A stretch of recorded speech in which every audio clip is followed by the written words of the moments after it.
Hi, my name is Oliver and I'm a third-year PhD student at the University of Mannheim.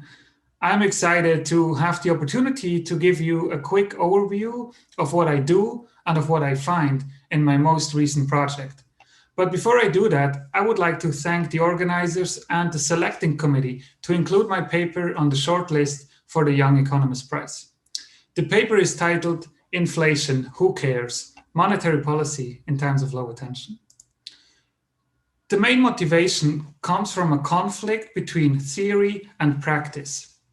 In theory, managing inflation expectations is a very important tool for monetary policy, especially at the lower bound. Well, in practice, on the other hand, recent empirical evidence suggests that the general public pays little attention to inflation and monetary policy, and it is usually poorly informed about these topics. So I ask two questions. First, how has attention to inflation changed since the 70s? And second, what do these low levels of attention imply for monetary policy, in particular when we take the lower bound constraint into account? I propose a model of optimal information acquisition in which agents endogenously pay more attention to inflation when inflation is volatile. A lower level of attention means that agents update their expectations less after an inflation surprise. So, applying this model to US data, I find that attention has substantially decreased over the last 50 years, and it has been particularly low after 2010. Consistent with the underlying model of inflation expectations, I find that attention is higher in times of volatile inflation. This is true for professional forecasters, for consumers, and it holds for a number of specifications.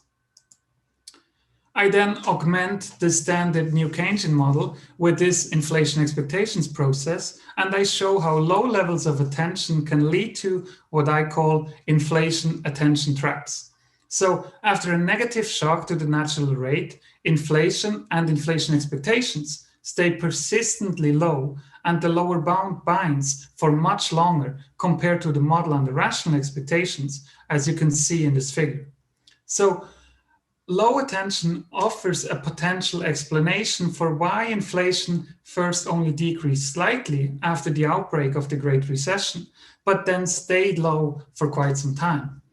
In other words, low inflation can explain the so-called missing disinflation or missing deflation puzzle, as well as the subsequent missing inflation puzzle. And on top of that, lower attention in my model also implies a flatter Phillips curve. I then derive the Ramsey optimal policy in such an environment, and I show that lower levels of attention stabilize inflation. So without the lower bound constraint, lower attention improves welfare. But lower levels of attention also mean that it becomes more difficult for the policymaker to affect inflation expectations, which is especially important at the lower bound. So if we do account for the lower bound, then lower attention in fact decreases welfare. So overall, my paper shows that when we talk about stabilizing inflation expectations or also anchoring of inflation expectations, then we should take the lower bound constraint into account, as this fundamentally changes the picture.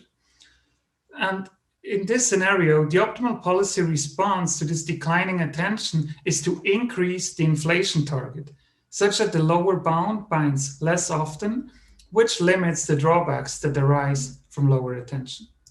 Well, that's it. Thank you so much for your attention. You can find the paper on my website, and I would love to hear your feedback. Thank you.